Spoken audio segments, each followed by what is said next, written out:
Eternal Father, I offer you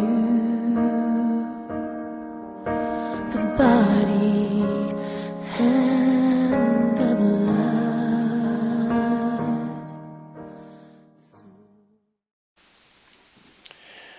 Basi ninamshukuru Mungu mara nyingine tena na asubuhi wa leo. Ni asubuhi nyingine ambayo Kristo wetu ambao ni wokovu amefanya. Amenipatia nafasi hii na asubuhi tena ili nikafike katika Lulu TV ili tupate kuelewana katika ile neno ambalo Mungu amenituma nalo tena mara nyingine tena na asubuhi ya leo. Kwa hivyo leo hii na asubuhi nataka nisungumse kuhusu neno moja tu ambalo inatoka katika kitabu cha Yoshua, kitabu la mwisho la Yoshua ambayo ni Yoshua 24 14 ndogo, na nitasoma mpaka 18 ndogo. Alafu baadaye tuelewane katika neno la Mungu ambayo Mungu ameweka katika moyo wangu na katika kinywa changu. Ninaamini kwamba Mungu amekuwa mwaminifu kwako tangu tuachane wiki iliyopita mpaka sasa. Kwa hakika ukianza kuhesabu zile vitu ambayo Mungu amekufanyia, utasema kwa hakika yeye ni Mungu na yeye ni Ebeneza, na kando na yeye hakuna mwingine aliye kama yeye. Nami pia na asubuhi ya leo ninashuhudia kwamba yeye ndiye Mungu peke yake, na kando na yeye hakuna mwingine aliye kama yeye, na hakuna mwingine atakaye kuwa kama yeye. Mungu wetu wa ajabu. Ni kwa sababu ya matendo yake makubwa, matendo ya nguvu ya mkono yake, kana zile vitu ambao ametenda yote, kwa hakika inaonyesha kwamba yeye ni Mungu. Kwa hivyo nikubalie tu nisome neno. Nite Bishop ama Askofu Bishop Odindo. Nimeokoka, Kristo ni Bwana. Mimi ni mtumishi wa Mungu. Mungu alinipa kibali ya kuhubiri neno lake. Kwa hivyo kwa sasa ninakaa hapa Nairobi, mahali inaitwa Kibera, mahali inaitwa Olympic. Hapo ndipo niko na kanisa na tunafanya kazi ya Mungu pale. Mengi tutaongea nikimaliza. Nikubalie nisome neno la Mungu alafu tukubaliane. Katika kitabu cha Yoshua 24 mstari ni ule wa 14. Ninasoma 14 hadi 18 na maandiko takatifu inasema hivi: basi sasa mcheni Bwana, mkamtumikie kwa unyofu wa moyo na kwa ukweli, na ukiweka mbali miungu ambayo baba zenu walitumikia ng'ambo ya mto na huko Misri, mkamtumikie yeye Bwana. Mstari wa 15 inasema, nanyi kama mnaona ni vibaya kumtumikia Bwana, mchagueni hivi leo mtakaye mtumikia, kwamba ni Mungu ile baba zenu walimtumikia ng'ambo ya mto, au kwamba ni miungu ya wale Waamori ambayo mnakaa katika nchi yao. Lakini mimi na nyumba yangu tutamtumikia Bwana. Mstari wa 16 inasema, hao watu wakajibu wakasema, hasha, tumwache Bwana ili tumtumikie Mungu mwingine. Mstari wa 17, kwa maana Bwana Mungu wetu yeye ndiye aliyetupandisha sisi na baba zetu kutoka nchi ya Misri, kutoka nyumba ya utumwa. Naye ndiye aliyefanya ishara zile kubwa mbele ya macho yetu, na kutulinda katika njia ile tulioendea, na kati ya watu wa mataifa yote tuliopitia katikati yao. Mstari wa 18 nasema, Bwana ndiye aliyefukuza watu wa mataifa wote watoke mbele zetu, na Waamori waliotoka katika nchi hii. Basi kwa sababu hiyo sisi nasi tutamtumikia Bwana, maana yeye ndiye Mungu wetu. Tufunga macho na tuombe. Baba wetu, katika jina lako Yesu Kristo, mfalme wetu wa ajabu, Mungu wetu wa Israeli.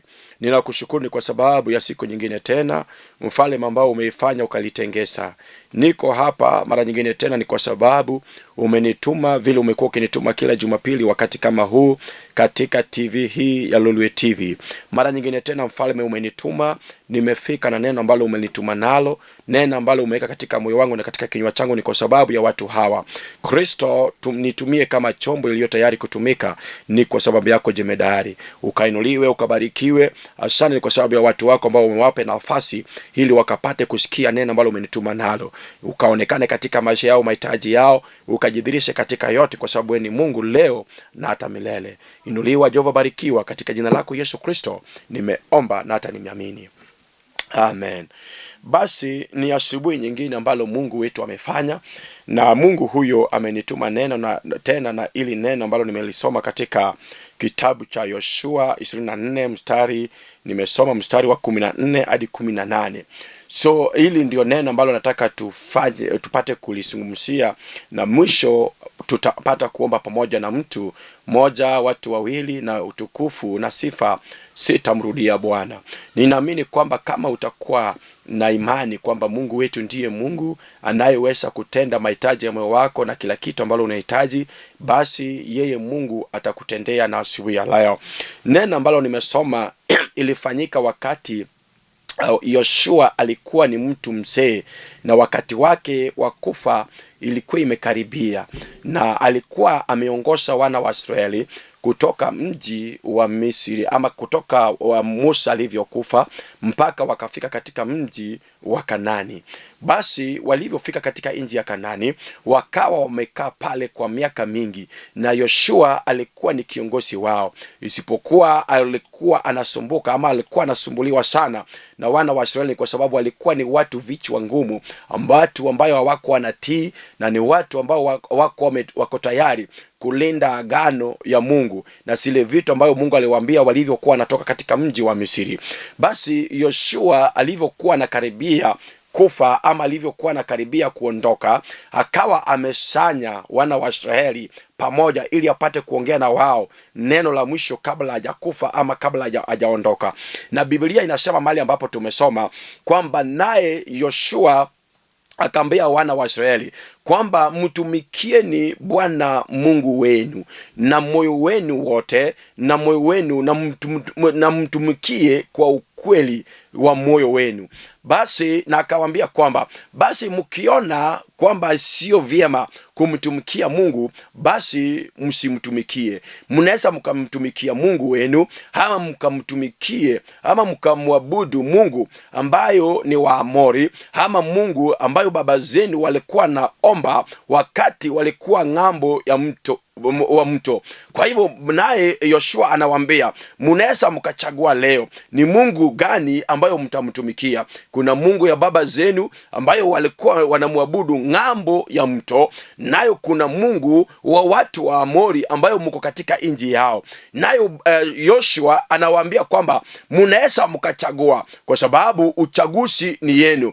Nyinyi mchague leo kama ni Mungu, Bwana Mungu aliyewaondoa katika mji wa Misri, akatembea nanyi katika jangwani, mkipita katika nchi tofauti, akawapatia mana katika njia ya ajabu, akawapa maji kutoka katika mwamba. Naye kuna miungu ambayo mababa zenu na mababu zenu walikuwa wanamwabudu, walikuwa wanamtumikia wakiwa katika ng'ambo ya mto, ama katika mji wa Misri, ama katika mji ambao mnakaa sasa. Kuna miungu ambayo hawa watu wa Amori wanamtumikia. So Yoshua alivyokuwa anataka kuondoka, na aliona kwamba hao wana wa Israeli wameanza kumsahau, wameanza kusahau wema na fadhili za Mungu, na zile vitu sote ambalo Mungu wa mbinguni aliwatendea, na zile vitu ambayo Mungu alifanya wakiwa katika jangwani, wakiwa katika njia, na vile Mungu alikuwa Mungu katika maisha yao, vile Mungu alipasua mto na wakapita katikati ya maji iliyokuwa ni mto ambayo wana wa Misri walikufa pale na vitu vyao vyote ya vita. Sasa wana wa Israeli wakawa wanasahau na wema wa Mungu, wanasahau na miujiza walioona, wanasahau na maagano ya Mungu. Mjua Mungu wetu ni wa agano, na Mungu anavyotaka kutembea na mtu, basi wanaweka agano na Mungu. Na wana wa Israeli walivyokuwa wanatoka katika mji wa Misri, Mungu wa agano, Mungu wa Biblia na Mungu wa wokovu akafanya na wao agano. Na Mungu akawaambia, nyinyi wana wa Israeli, mali ambapo mnaenda kuna watu ambao wanakaa pale na kuna miungu ambayo wanamuabudu, na nyinyi mkifika pale msiabudu miungu wao na msiende vile wanavyonenda, muniabudu mimi Mungu wenu na msije mkaabudu mungu mwingine. Lakini wana wa Israeli walivyofika katika mji wa agano, mji ambayo Mungu aliahidi mababu zao, na wakawa wamesahau, wakaanza kuabudu Mungu mwingine, wakaanza kuenda vile watu wa Amori walivyokuwa naenda. Basi Yoshua akawatazama, akaona kwa hakika hao watu wamesahau, na mimi niko tayari kuondoka, niko karibu kuondoka mbele zao. Kwa hivyo ni vyema nikawasanye wote ili nipate kuonena pamoja na hao neno la mwisho, na nami pia niwaambie kile ambacho nimeamua kama Yoshua pamoja na nyumba yangu. Basi Yoshua akawaambia, mnaweza mkachagua Mungu ambayo mtamtumikia. Mnaweza mkachagua miungu ambayo ni wa Misri, miungu ambayo baba zenu na mababu zenu walimtumikia katika ng'ambo ya mto, ama miungu ya hao watu wa Amori ambayo mnakaa katika nchi yao. Nayo akawaambia, nami pamoja na nyumba yangu sisi tutamtumikia Bwana. Nao wana wa Israeli pamoja na wale wazee walioitwa ili wapate kuongea na wao, wale wazee wakawambia, nasi pia tunakumbuka vile Mungu alikuwa Mungu katika safari yetu. Yeye ndiye aliyetutoa katika nyumba ya utumwa kule Misri,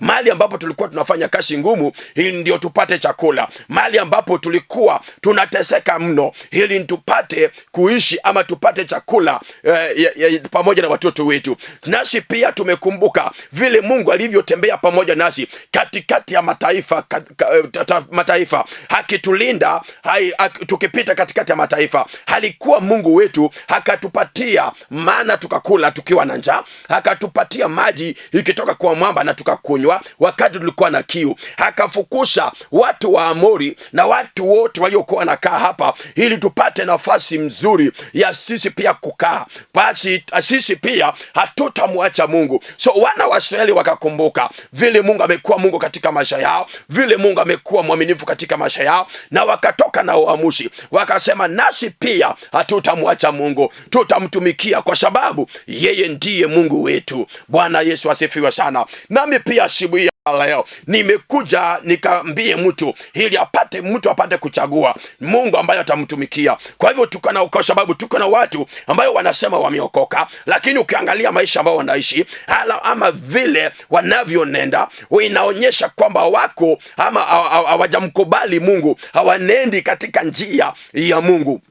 Naye Yoshua anawaambia wana wa Israeli, mkachagueni leo hii ile Mungu ambayo mtamtumikia. Kama ni Mungu ya babu zenu, basi mkamtumikie Mungu ya baba zenu. Na mkichagua Mungu ya watu wa Misri, mahali ambapo mlitolewa na Mungu na Mungu, basi mkachague Mungu wa watu wa Misri. Na kama ni Mungu Bwana Mungu wenu aliyewaondoa katika mkono ya nyumba ya utumwa katika nchi ya Misri, basi na mkachague leo. Nami pia na asubuhi ya leo nimetumwa na Mungu ili nikanene pamoja na wewe, nikakuulishi Mungu gani unayetaka kumtumikia. Ni vyema mtu apate kuchagua, kwa sababu watu wengine wamejificha katika wokovu, wamejificha katika kanisa, wamejificha katika neno la Mungu. Lakini kwa hakika ukiwatazama mwenendo yao, ukiwatazama vile wanavyonenda, ukiwatazama vile wanavyofanya vitu, inaonyesha kwa hakika wamejificha tu. Ni vyema leo hii mtu, wewe mama ama msichana ama kijana, mwanaume, upate kuchagua ni Mungu gani utakayemtumikia. Watu nayo wetu wengi ambao wanasema wameokoka, mchana wameokoka, lakini fikapo usiku wanaenda katika nyumba ya waganga, wanaenda katika nyumba ya watu ambao wanafanya ushirikina, mambo ya sarakasi na vitimbi.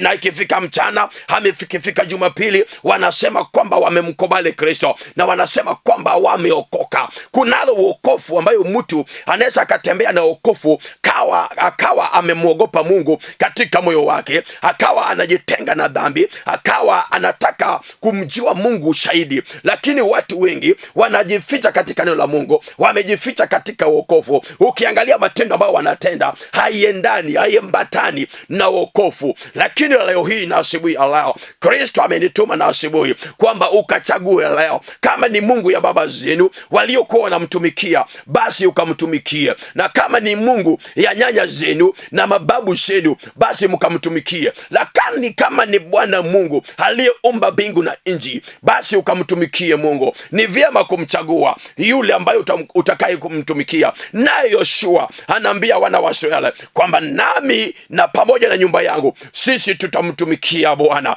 Kwa hivyo leo na asubuhi ya leo ni vyema mtu kuchagua. Ni kwa sababu watu wengi wamejificha katika wokovu, wamejificha katika kanisa, wamejificha katika neno la Mungu, lakini matendo yao, ile matendo ambao wanatenda, ile vitu ambao wanafanya, wamejificha tu. Unapata mtu anasema ameokoka na amenyang'anya mwanamke bwana yake. Kuna wanaume wameenda na bibisha watu wengine, ilhali anasema ameokoka, yeye ni mtumishi wa Mungu, ama yeye ameokoka, ametengana na dhambi, ilhali anatenda dhambi kisiri, anadhania kwamba kuna mtu ambaye anamtazama. Leo hii na asubuhi ya leo, Kristo ambayo ni mwenye wokovu amenituma na asubuhi ya leo nikambie watu ili wapate kuchagua. Kama ni Mungu, Bwana Mungu, basi ukamchague na leo. Kama ni Mungu ambayo ni sarakasi na vitimbi na ukora, basi ukamtumikie huyo Mungu wako. Kwa sababu Mungu ambayo ni Mungu aliyeumba mbingu na nchi, Mungu wa wokovu, Mungu wa Biblia, Mungu wa agano, yeye ni Mungu peke yake, na kando na yeye hakuna Mungu mwingine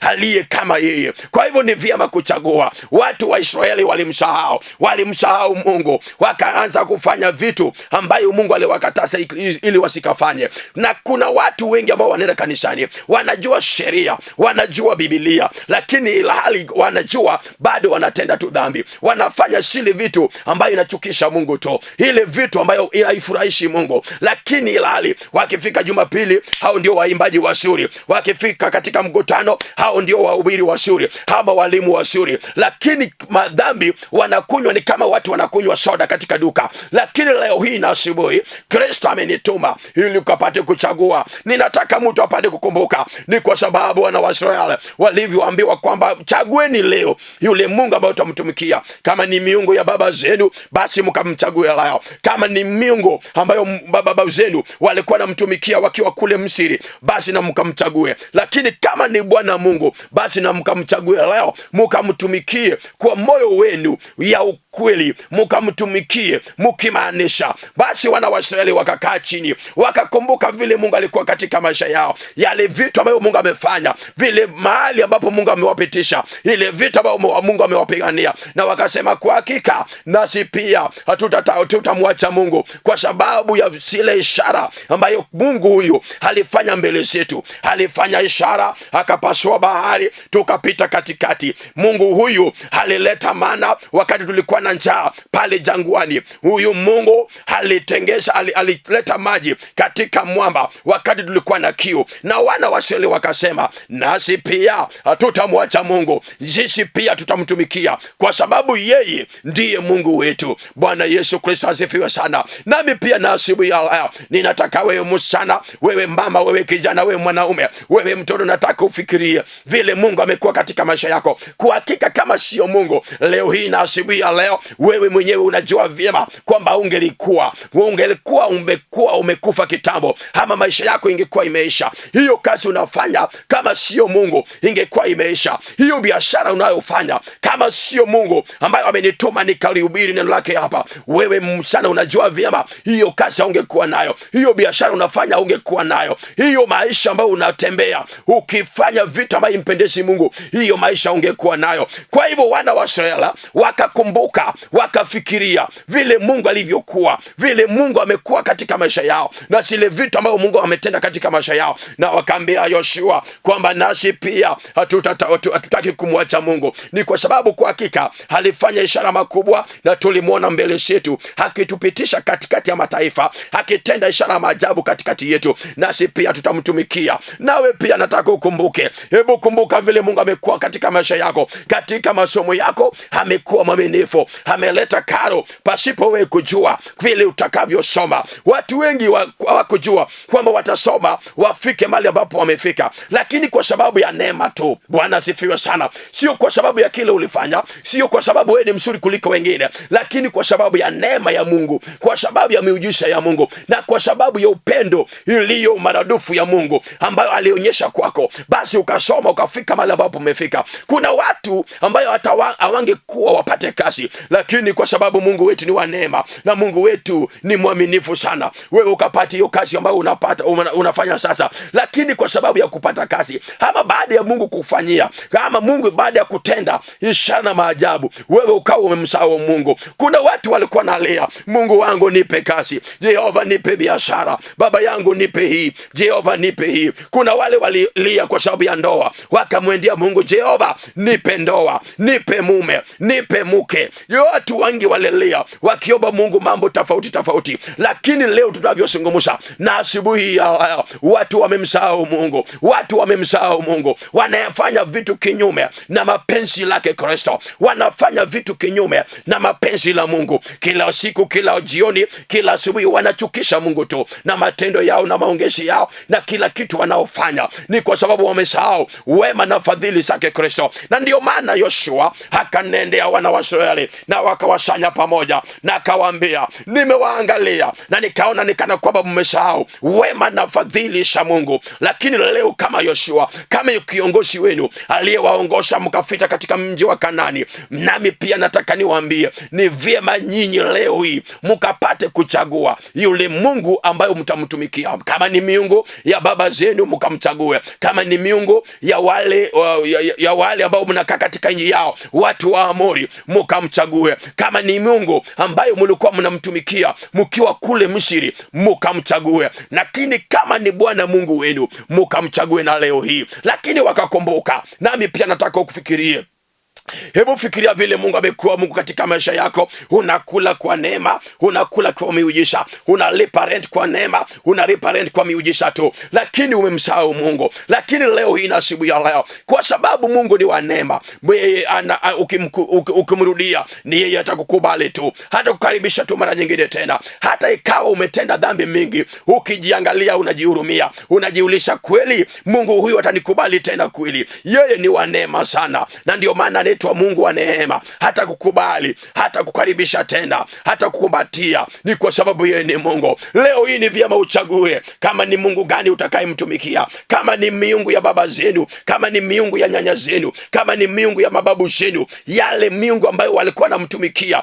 basi mkamtumie. Kama ni usherati na mambo ya ushirikina, basi na ukachague hao. Lakini kama ni Mungu aliyeumba mbingu na nchi, Mungu aliyekutenda mema, Mungu aliyekupa haya ambayo uko nayo, Mungu anayekupa afya siku baada ya siku, Mungu anayelinda watoto wako na familia yako, kama ni huyo Mungu, basi na leo ukapate kumchagua na ukafanye kila kitu ambayo itampendeza Bwana. Yeye ni Mungu tu, naye atabaki kuwa Mungu. Wana wa Israeli wakamsahau Mungu. Unasikia mama yangu, umemsahau Mungu ni kwa sababu shetani hataki umkamtumikie Mungu. Ameleta sarakasi na vitimbi, ukafanya vitu ambayo haifai machoni pa Bwana. Lakini Mungu wetu anasema ni vyema leo hii ukapate kumrudia. Na ndiyo maana Mungu amenituma, ndiyo sababu Mungu amenituma na siku ya leo, ni kwa sababu Mungu anataka tumrudie. Kama Kenya tumekosa machoni pa Bwana, naye Mungu anataka tumrudie. Kama inji tumekosa machoni pa Bwana, ni vyema tumrudie Kristo. Ni kwa sababu Mungu anatujali na Mungu anatupenda sana. Wakenya wote ni wa Mungu na inji la Kenya yote ni ya Mungu, na Mungu anatupenda sana. Kwa hakika tumemwona Mungu katika Kenya.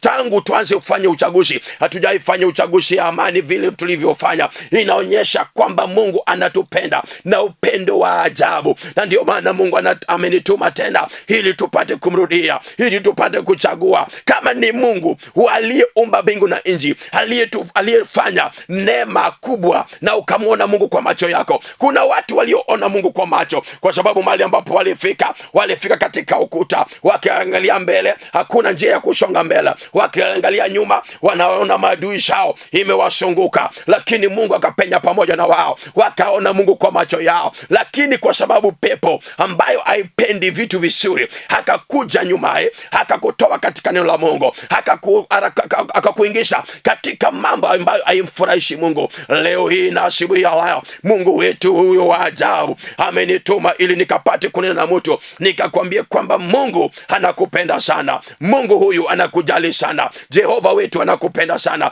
na ndio maana amenituma na asubuhi ya leo akisema kwamba ni vyema mtu apate kuchagua. Mungu amenituma kwa sababu anakujali. Mungu amenituma kwa sababu Mungu wangu anataka kutumie. Kuna watu ambao Mungu alikuwa anatumia katika viwango tofauti. Kuna watu Mungu alitia mafuta kwa sababu ya uimbaji, na walikuwa naimba mpaka ulimwengu inatingika. Mahali ambapo ulikuwa unasikia uwepo wa Mungu ikishuka wakati walikuwa wanamwimbia Mungu, ama wakati walivyokuwa wanamtukuza Bwana. Kuna watu ambao Mungu alipaka ni kwa sababu ya kuhubiri neno lake ama kufundisha neno. Kwa hakika walivyokuwa wanasimama, unasikia nguvu ya Mungu na kibali ya Mungu inashuka, na watu wanaishi kwamba Mungu amewatembelea. Leo hii wamesahau, wamebaki tu na kujua, wamebaki tu na kumsoea Mungu. Ile vitu ambao wanasoma, ile vitu ambao wanahubiri ni zile vitu walisoea tu, lakini yule Mungu aliyefanya ishara na maajabu, basi wamemsahau. Kuna nafasi leo na jibu ya leo ambayo mtu anaweza sema katika moyo wake kwamba mimi nataka kumrudia Mungu, mimi nataka kumrudia Jehova ili Mungu huyu apate kunitenda mema. Ni kwa sababu yeye ni mwaminifu. Ninakwambia na ninarudia mara nyingine tena, Jehova anakuhitaji. Mungu anakupenda na kujali. Anasema ukamrudie tena, ni kwa sababu anakuhitaji. Anasema kwamba ukamrudie tena, ni kwa sababu anakupenda sana. Yoshua akaambia watu wana wa Israeli kwamba nanyi pia nataka leo hii mkapate kuchagua Mungu ambaye mtamtumikia. Kama ni Mungu ya baba zenu mkamtumikie, kama ni Mungu wa watu wa Amori mkamtumikie, kama ni Mungu aliyewatoa katika nyumba ya utumwa katika mji wa Misri, basi leo hii mkapate kuchagua. Na Yoshua anawaambia, lakini mimi pamoja na nyumba yangu sisi tutamtumikia Bwana, ni kwa sababu tumemwona kwa macho. Ninaamini kwamba wewe pia unavyonitazama umemwona Mungu katika vitu uliokuwa nayo. Mungu alikupigania akakupa ushindi mbele ya maadui zako. Kwa hakika yeye ni Mungu. Kwa wakati ulivyokuwa umekosa chakula, yeye Mungu akafungua milango ukakula katika njia ya muujiza. Wakati ulikosa karo ya watoto, Mungu akafungua milango. Hata sasa hivi ukiulizwa vile watoto wako wamesoma wakafika mahali ambapo wamefika, hauna kopi ama ujui vile ilivyotendeka, lakini umejua watoto wako wamesoma. Ni kwa sababu ya neema na fadhili za Mungu. Leo hii na asubuhi ya leo ni vyema kumrudia Bwana. Leo hii na asubuhi ya leo ni vyema kumrudia Kristo. Ni kwa sababu yeye ni mwaminifu, anakujali, anakupenda na anakutaka umrudie ili Mungu awe Mungu katika maisha yako. Yeye ni wa baraka na atakubariki tu. Nataka niombe pamoja na wewe ili kama umeamini ili tupate kumrudia Mungu. Ni kwa sababu Mungu anakupenda, Mungu anakujali na ako tayari kukurudia mara nyingine tena ili akubariki, akutende mema, kwa sababu yeye ni mwaminifu. Mahali popote ulipo, nataka uwe na imani kwamba Mungu Jehova, ninakurudia, ninarudi mara nyingine tena, ukanikaribishe, ukanikombatie, kwa sababu wewe ni mwaminifu. Yeye Mungu ni mwaminifu, yeye Mungu ni wa upendo, atakurudia, yeye atatenda mema, atatenda ishara maajabu kwa sababu yako. Ni vyema kuchagua leo. Sijui umechagua gani? Umechagua Mungu ya baba zenu au umechagua Mungu ya manyanya zenu? Umechagua Mungu gani? Yeye ni mwaminifu, ni vyema kuchagua. Amini pamoja nami ili tupate kuomba. Baba wetu tena Mungu wetu, wewe ni Mungu leo na hata milele. Yesu Yesu, tazama ulinituma ili watu hawa wakapate kuchagua Mungu watakaye mtumikia. Jehova, tazama wamechagua. Leo hii na asubuhi ya leo ninawakabidhi mkononi mwako. Onekana katika maisha yao, onekana katika jamii yao, ndoa zao, kazi zao, biashara zao, mahitaji ya moyo wao. Yesu, ukajidhihirishe. Mungu anayetenda ukawatende mema. Onekana katika yote jemedari, kwa sababu wewe ni Mungu. Inuliwa ni kwa sababu wewe ni jemedari. Pokea sifa jemedari. Ukawalinde, ukawaongoshe, ukawafunika na damu lako la dhamana, damu lako la msalaba, damu lako la Kalvari. Ikawafunike pamoja na manyumba zao, pamoja na biashara zao, pamoja na kazi zao. Ukawatende mema Bwana, ni kwa sababu wewe ni Mungu. Inuliwa kwa sababu umesikia maombi yangu na umetenda sawa sawa na mapenzi lako. Katika jina lako Yesu nimeomba na hata nimeamini. Amen. Mungu nakubariki sana. Mungu akutende mema kwa sababu ya uchaguzi ambao umefanya. Kama umechagua kumtumikia Mungu ambayo ni Mungu aliyeumba mbingu na nchi, basi na ukamtumikie kwa moyo wako wote na katika nguvu yako yote na katika mali yako yote. Mungu awabariki, Mungu awatende mema.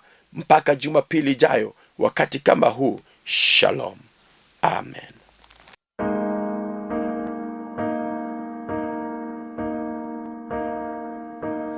Eternal Father, I offer you